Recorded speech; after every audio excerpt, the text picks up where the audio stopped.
Welcome to Brainstorium. I'm Anna Tizard, award-winning dreampunk and deeply weird fantasy author. And yes, that's me and my fiction that's deeply weird. Explore and imagine with me the most unexpected story ideas using the surrealist word game of Exquisite Corpse. Find out more and join in at annatizard.com. This is a storytelling challenge unlike anything you've tried before.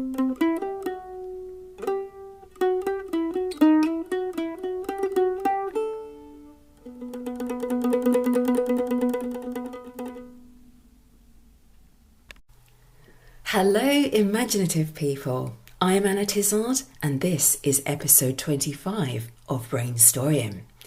I'm here to inspire and intrigue you today with some new story ideas. Now, last time I mentioned there will be some Alice in Wonderland themed shows coming up.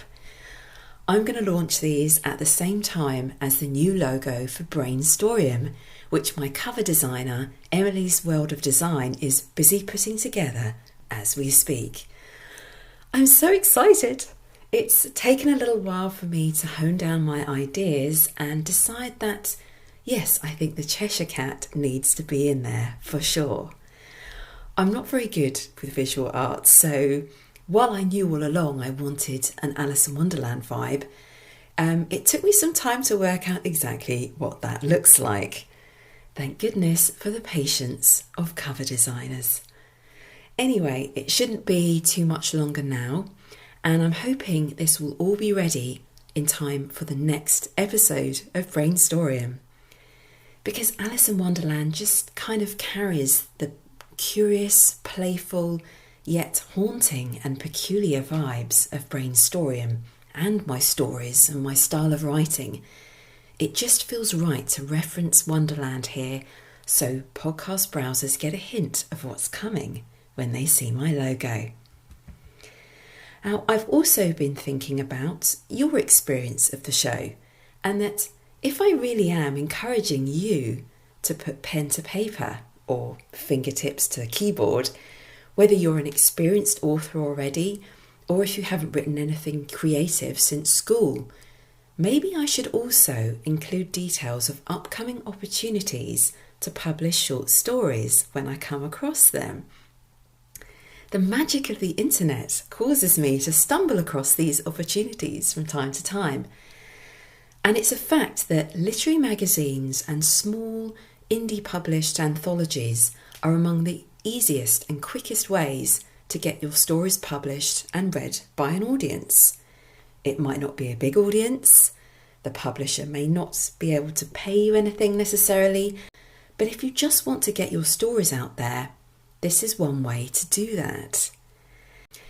This week, I came across a call out for submissions to an anthology of poems, prose, and black and white sketches related to cats.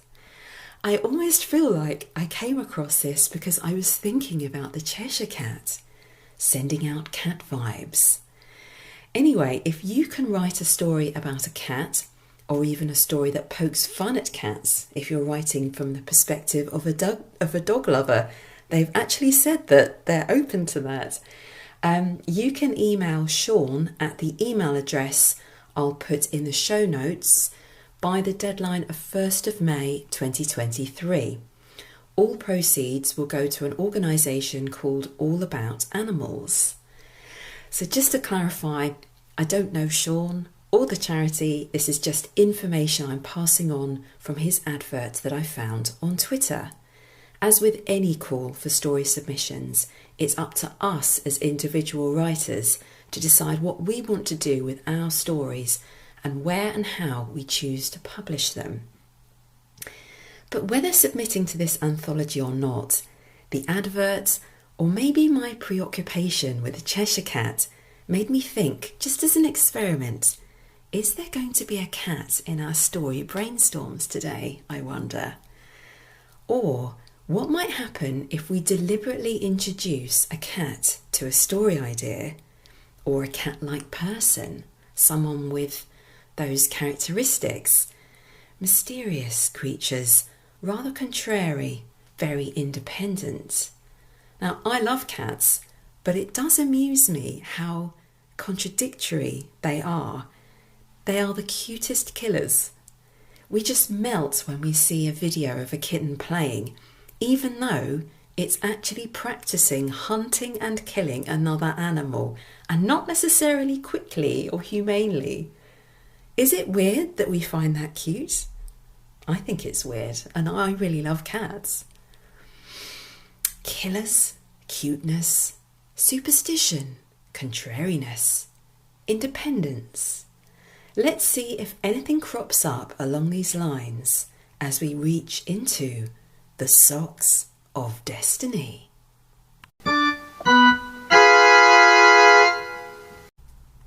Now, as you may or may not know, an Exquisite Corpse randomizes word entries to create a bizarre sentence that goes describing word noun, action, describing word noun. And these are the very best and weirdest writing prompts that I've ever found. Okay, let's try for our first describing word of the day. This is from Anonymous. I get quite a few anonymous submissions. Evolving.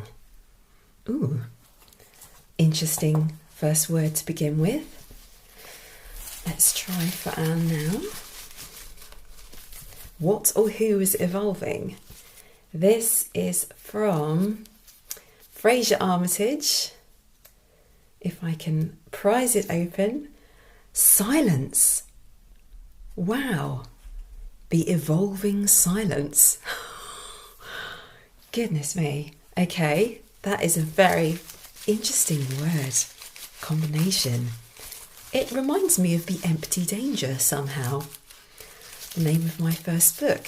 But let's see what it gets up to. So this is an action from me. I do still submit to the Socks of Destiny from time to time. Followed. The evolving silence followed something or someone. This is rather curious. Let's try our next word. This is from Tracy, whose Twitter ID is Magna Carta 1967. Ineffable. Oh my goodness. I just feel like we've got a lot of abstract concepts going on here. So of course, if something is ineffable, it will be either too kind of extreme or wonderful to be expressed in words, I suppose. That's my explanation, just to remind myself what that means. Gosh. Right, the last word in this Exquisite Corpse is again from Anonymous. Anonymous gets about teapot. Oh my goodness. Okay, I'm going to read the entire Exquisite Corpse and then we're going to have a think about it. So this is the evolving silence followed the ineffable teapot. Before we get going, I think I must turn to my own ineffable teapot, indescribable teapot, and have some green tea, which I think it does help with concentration. It's a little bit of caffeine, quite a lot of vitamin C, I believe. There we go. A little bit of green magic. Oh. Right. The evolving silence followed the ineffable teapot. Of course, if we have a teapot that cannot be described, a matter of words not coming or words not doing their job to express something, that's a kind of silence or a reason for a silence. But if then you can find a way to find those words, then that's an evolving silence. Gosh, that is peculiar how the beginning and the end kind of potentially describe the same thing. How strange. The idea of a silence being perhaps a tangible thing, something that you could capture in a jam jar. I think when I was growing up, I read the BFG. I really loved the BFG, where he goes around capturing dreams in jam jars, and then he sort of blows them in this long trumpet into children's bedrooms so that they have amazing dreams. And I don't know, I think it's almost like the earliest form of dreampunk I've ever come across. I really love that idea, and I think that does crop up from time to time. I have written a story about not a dream or a silence, but a song captured in, I think it was a vial rather than like a sort of laboratory vial rather than a jam jar. But I do like a good jam jar. I'm not obsessed with the jam jars, I promise you. But the idea of a silence being a thing that may follow something else, and this idea of things like that being possible to capture them, and yet it follows something. It has a mind of its own. The ineffable teapot. Ooh, I wonder if it's making me think of a genie in a lamp, because the illustrations that you get for the genie in the lamp kind of looks like a teapot. I think as a child I was confused and thought it was actually a teapot, because it really looks like that to me, or did do, when I was a child. I've got a sense of what if the evolving silence is a genie that's been let out of its teapot. Let's go for this. Let's say it is a teapot that is so incredible, magical, that is it really a teapot? It's an ineffable teapot. It might be something else, because of its incredible magic. We're just going to have to call it a teapot for now, but that's not its real nature. That's what I'm trying to get to. So a genie has been let out of its teapot, but it doesn't want to be. It doesn't want to be let out, and it's sworn itself to silence. And maybe that's how it gets out of granting anyone any wishes. And so it follows its teapot in silence. I imagine it's invisible as well. Someone has a workshop, or someone has an antiques shop. So I've thought about this before, how you might be able to gather together quite a few stories about odd magical objects into a collection if you wrote about an antiques shop or an antiques dealer, because then you could have all these different objects and different stories branching off about all these different objects. And this particular one, which is mistaken for an ordinary teapot. Of course, it's not a real teapot, but there's a genie that's escaped from it while the shop owner was polishing it, as you would. He's going to resell it, and this invisible genie who doesn't want to leave his snug little home. He's got secrets. He wants to keep them to himself. He doesn't want to grant any wishes to anyone. Ooh, I really like this idea. This is something I might have to try. I might have to have a go at writing this, to start with that image of a teapot being rubbed, and then you've got this invisible genie, and the shop owner has no idea what's going on. What will happen? Might the genie, after a few days or weeks spent sort of silently trailing around after this teapot, trying in vain to get back inside? Might he witness the life, the very lonely life of this antiques dealer, and start to realise that he wants to help this person? Or might it be that the antiques dealer is malicious in some way?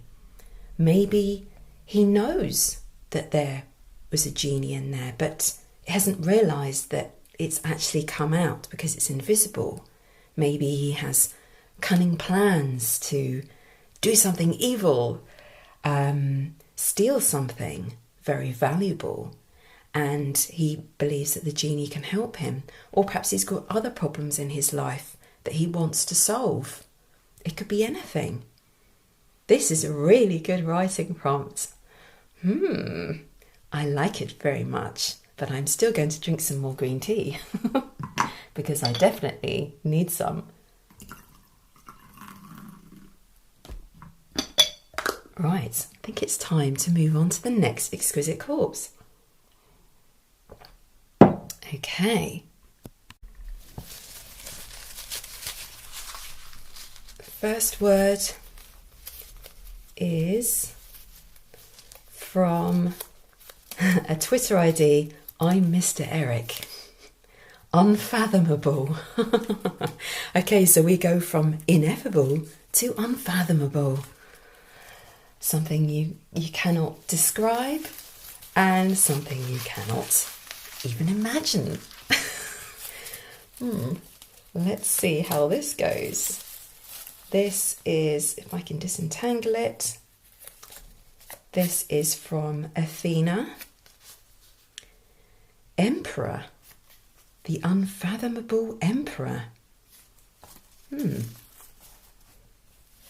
Let's try for an action.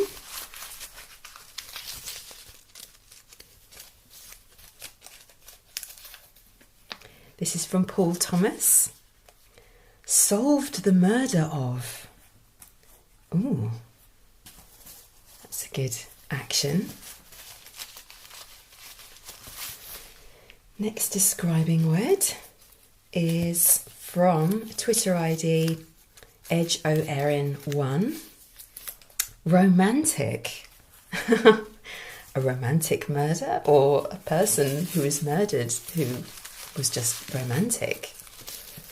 Let's see. Final word is from Paul Benfield.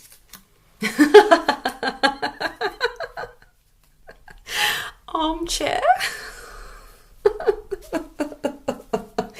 Oh, I love this when you just throw in like a really ordinary object. Sometimes that's all you need. And then you throw it next to a word like romantic or unfathomable. And then you have your completely bonkers Exquisite Corpse. Okay, I'm going to pause to write this down. So we have the unfathomable emperor solved the murder of the romantic armchair. Of course we do. Okay, let's start thinking about this. I love the idea of a romantic armchair. I want one. What would it look like? Very plush, maybe a deep pink or a red, incredibly comfortable. Maybe it's velvet. Can an armchair be murdered though? Oh, but hang on a minute. You do get titles for murder mysteries, don't you? Where they're just kind of the murder of, and there'll be, the place like Murder of the, on the Orient Express. So maybe we can interpret this as someone was murdered whilst sitting in a romantic armchair. I shouldn't laugh. This is someone died, fictitious or not. It's not a matter to be laughed about. Solve the murder. Yes, the murder of the romantic armchair. Someone sits in an armchair that they consider to be rather romantic. Maybe it's considered to be a lucky armchair. It's in a grand old house. Maybe some kind of tourist attraction. Someone famous lived there. A famous romance author lived in a house. That person has passed away. Maybe it's maybe a couple of 100 years ago. So this is kept as a historic, it's kept as a museum that people can come and visit and have a look around the place and where they sat, where they wrote. Did they write whilst in this armchair? And either they were murdered, and that's the murder mystery we've got to solve in the story, or a visitor. I quite like the idea, or maybe both. Oh, that would be creepy. So this is part of the weird attraction, the ghoulish attraction of this, what's become a museum.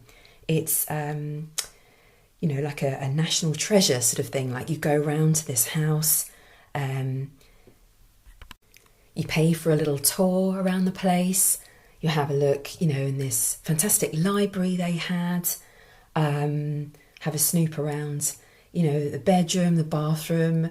Perhaps, it would have to be quite a big, decent house for this very rich, very successful romance writer to make it an interesting museum to visit. But of course, all the more interesting and fascinating because that author was murdered whilst sitting in their armchair, and no one was able to solve the case. But this part it's one of these things that's cordoned off, because everything's got to be preserved. You can't just have visitors kind of sitting on the furniture, leaning on the furniture, breathing on the furniture. So one day someone in a small group comes in. They're fans of the author. They've read all their books. Can't wait to see everything. And when the tour guide is not looking, she sits on the chair, on the armchair, and I don't know, something happens. She dies. How quickly? I'm not quite sure. What would it be? That's a detail to work out, and the circumstances of how this visitor unwittingly dies. But this exquisite corpse leads us to believe that the unfathomable emperor solved the murder of the romantic armchair. Ooh. So this would be a reopening of a cold case, really, because in order to solve this new murder of a visitor to the museum, a private investigator, working with the police, of course, but it's more interesting to have a private investigator. Let's bring in a fascinating new character, perhaps the best friend of the person who's died in this armchair, she's less into the romance novels that her poor best friend was into. She's more into crime, but now is her chance to solve a case in real life. But in what way could we say that an unfathomable emperor solved the murder? I feel like this is something to do with a picture on the wall, or a character in one of the books. There's a clue in one of the books written by the romance author. Somebody important, in some way unfathomable. I'm not quite sure what that will be taken to mean. I wonder. Don't forget that also, an emperor is a type of butterfly. I think it's orange and green. No, orange and brown. We're talking about orange and brown. And it's often one of these curious details that ends up being a major clue to break open the case.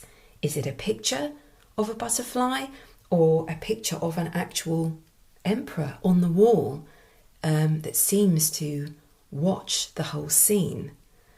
This is really strange, but it's full of story potential. I'm really liking it. I feel like we're on a bit of a roll today. No cats so far, though. No cats. I suppose you could throw a cat in as a, not literally, of course, but as a clue somewhere, or a red herring. Okay, let's try for a new Exquisite Corpse. Third one's a charm. Oh, this is again from Anonymous. This mysterious Anonymous. We have the word languishing. The next word is from, this is a Twitter ID. I love this. Captain Random 10. It's just so appropriate for Exquisite Corpse. Oh God.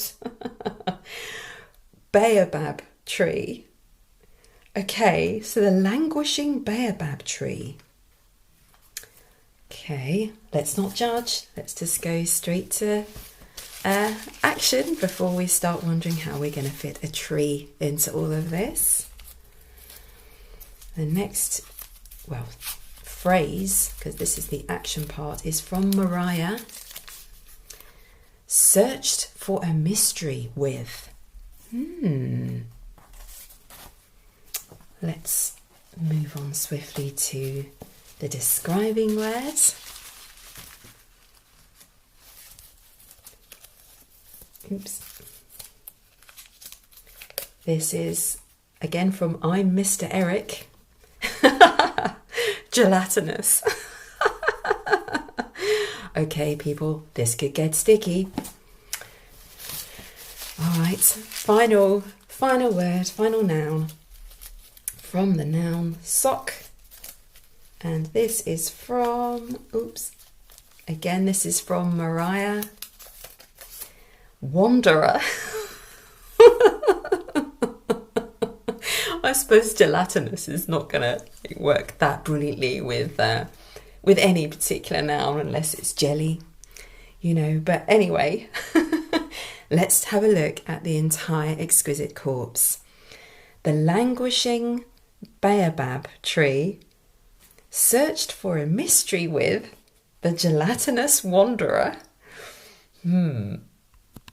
Oh dear, I just feel like we did so well with those first two Exquisite Corpses. They were so good. They had so many juicy story ideas. And now we have a gelatinous wanderer and a languishing baobab tree, which is fine. I can imagine kind of a baobab tree just kind of lolloping to one side. I mean, it's obviously not floppy per se, but it's, trees can grow in strange shapes. But this tree, we're led to believe, searched for a mystery with a gelatinous wanderer. Oh, you know what I'm thinking of? Mushrooms. No, not like magic mushrooms or whatever. Come on, be imaginative.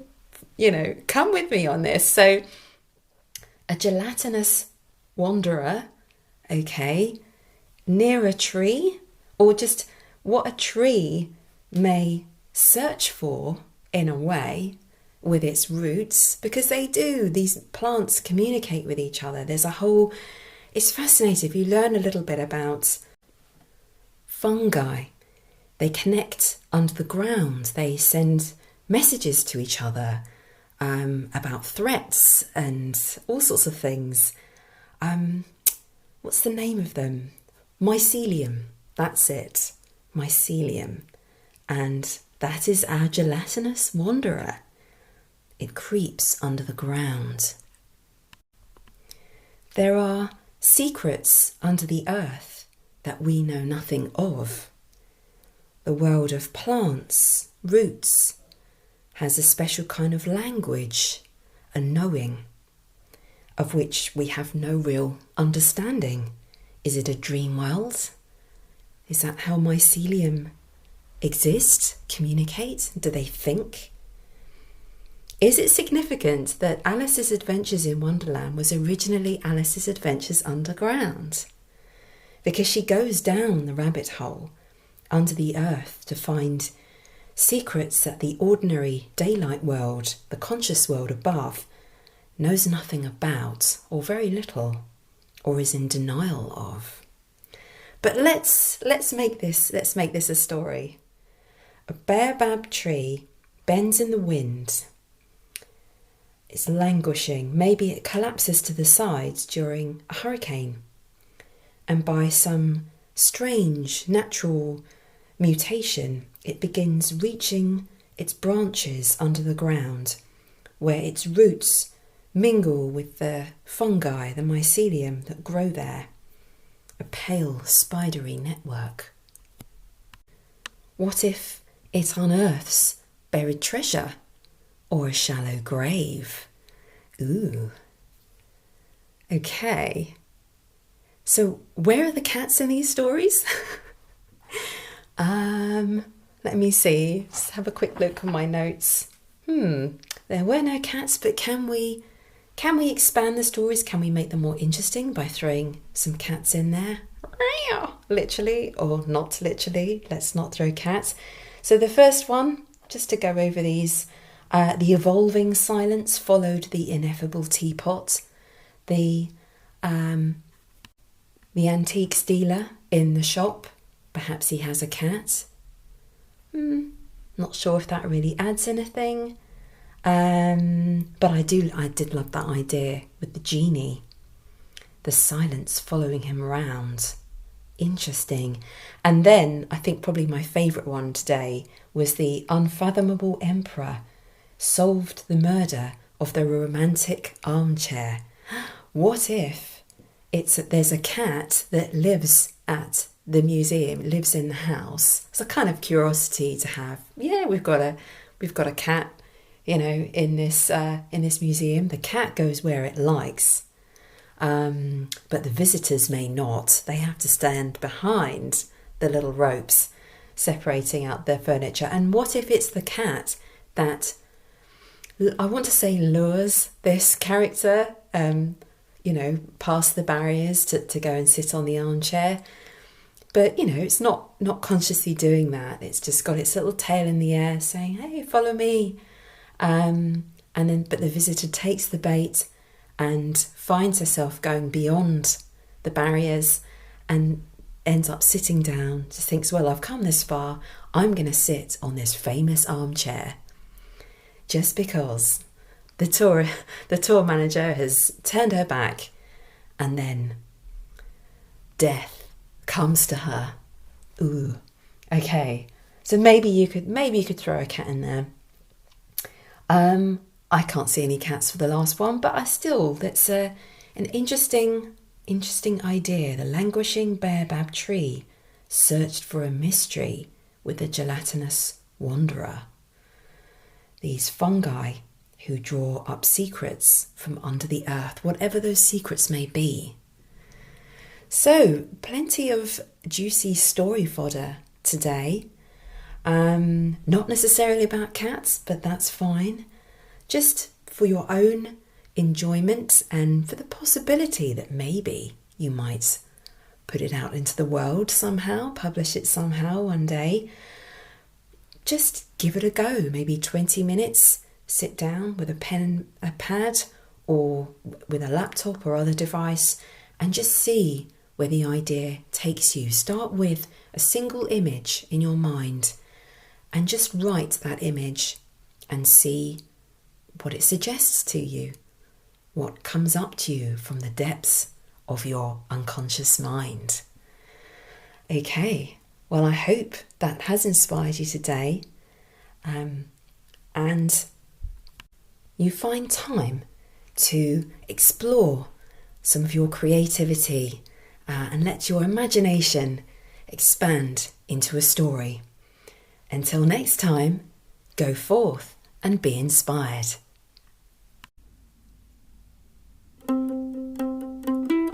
I hope you enjoyed today's Brainstorium. You can find out more about Exquisite Corpse and my series, The Book of Exquisite Corpse, at annatizard.com. Subscribe to my e-newsletter and you'll get Volume 1 for free. And while you're there, why not submit a few words to the Socks of Destiny on my play page? You may inspire me or inspire yourself to write a unique new story. See you next time.